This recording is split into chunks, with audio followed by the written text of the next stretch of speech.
If you activate this dimension of energy, other dimensions of life will open up. One thing is, are you ready for those dimensions? Kundalini yoga in its essence is the most dangerous form of yoga. I'm saying dangerous because it's the most potent also. If you have to jump into an abyss, you should be insane or you should have enormous trust in somebody.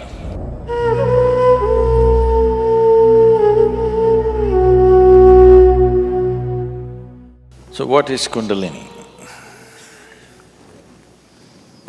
Right now, I'm speaking. This is Kundalini.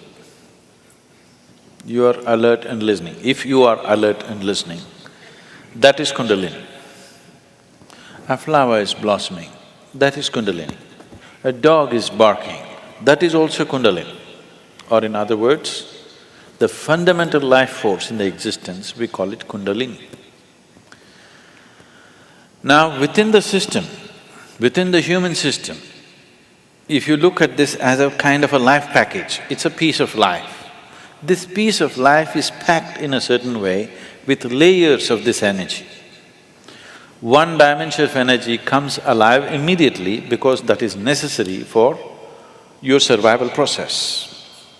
The other dimensions of energy will not come alive unless you do something about it. Unless you're aware of it and activate it in a certain way, they do not come into existence, they remain dormant. The dormant energy is way bigger than the energy that is in use right now. To take care of your survival process, to live a physical life completely, to live a complete physical and intellectual life, you need to activate only about 21 of your chakras. Out of this 114, if about 21 of them are on, you will live a complete life. You will not feel any inadequacy. You will live a complete physical life.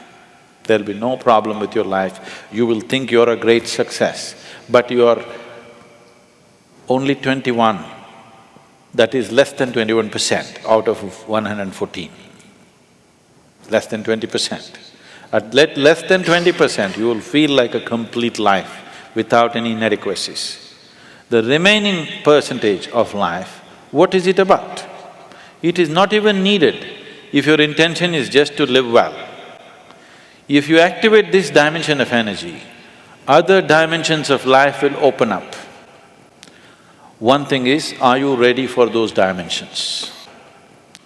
The question is not about whether it's good or bad. The question is just about, are you ready for it?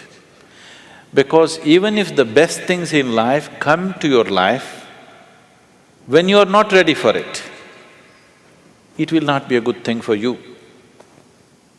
In your experience, it will not be a good thing if something came to you when you're not ready for it, isn't it so?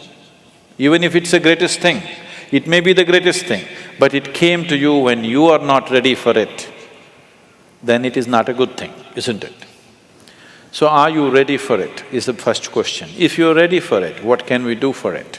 What can we do to activate? There are various ways of doing this, many ways, but the Kundalini yoga, are people familiar with Kundalini yoga, practicing or… okay. Kundalini yoga, I'm not making a comment about anybody, okay? Kundalini yoga in its essence is the most dangerous form of yoga. I'm saying dangerous because it's the most potent also. What is most potent is always the most dangerous, if improperly handled. There are various kinds of energy in the world right now. Even the electricity is being manufactured produced in so many different ways. One of the ways that we do it is through nuclear reactions, nuclear reactors rather. It is the most efficient way of producing energy that we know right now, but it is also the most dangerous way, isn't it? When things go wrong, they go seriously wrong. When they're going right, it is the easiest And the best way to produce energy on the planet is nuclear energy, actually. But when it goes bad really bad, like in ways that you can't fix it. So similarly with Kundalini Yoga, it is the most potent and it is the most dangerous. Without the necessary preparation and guidance, without expert guidance, constant guidance and observation, nobody should ever attempt it. But the problem is, books have been written about it and everybody wants to do the highest yoga. Nobody wants to start with A, everybody wants to start the alphabet with Z. This attitude itself is dangerous. What can be a life-transforming force can become a life-destructive force simply because without the necessary commitment and dedication and focus and understanding, it is being handled. Anyway, about rising the Kundalini. If the Kundalini rises, the dimensions of your life will change so rapidly that you must be willing to make the outside adjustments equally quick. Otherwise, things will fall apart in a big way. In the classical yogic traditions, there is a certain type of yoga we teach for people who live in family situations. There is a certain other type of yoga we teach for ascetics. In Isha we have both the forms. We have ascetic yoga and we have the general yoga. We will never teach you the ascetic form, that is the most potent way to do it. But it will demand a certain dimension of discipline and focus which your regular lives will not allow. If you do that kind of yoga, it will dismantle your outside life instantly. Now this yoga is not designed to dismantle your life, this yoga is designed to make your life happen better. When life happens better, when things happen better, you make more money, your business is going better, your profession is happening better, your generally, unfortunately, your longing to seek the higher becomes slower. Yes?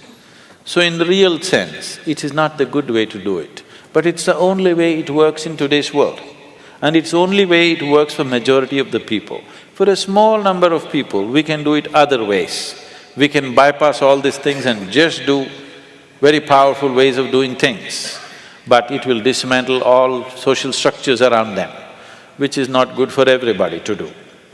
So these are different dimensions. Kundalini Yoga, if it has to be practiced, you must be in a certain kind of atmosphere.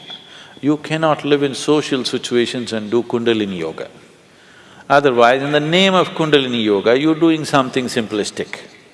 Otherwise, Kundalini Yoga can transform the way you are within days. Suddenly you find you are a stranger in your own home within 2 days of practice, because it will change everything about you. So can we raise the Kundalini? Yes, we can. One way is to create a conducive atmosphere so that slowly it rises. The other way is to provoke it in such a way that it raises quickly. If it rises quickly, then everything changes dramatically. If it rises slowly over a period of time, changes will happen slowly, you will be capable of handling these changes over a period of time. But if it happens very quick, then you will not be able to handle the changes. Things will look like things are falling apart. So there are different ways of doing this. How many ways? There are too many ways. I will not go into how many ways. There are so many ways of doing it. Essentially, there are 112 ways of doing it. There are 112 ways in which you can take this up. From the base to… for this you have to know the structure, otherwise it'll become very elaborate. Out of these 114 chakras, there are 7 which we recognize as 7 dimensions.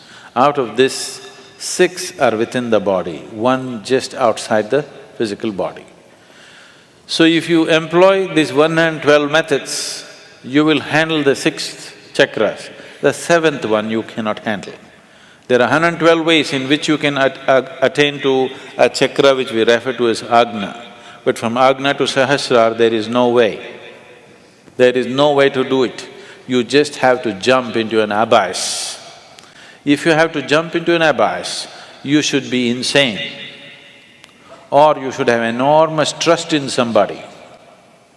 Somebody says jump, and you are jumping because you have such a deep trust in somebody that when he says jump, it has to be good for you. You simply jump into a bottomless pit.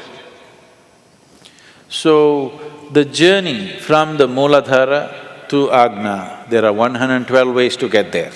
But from there to there is no way. It is just one jump that can happen in trust, in devotion or in madness. Choice is yours.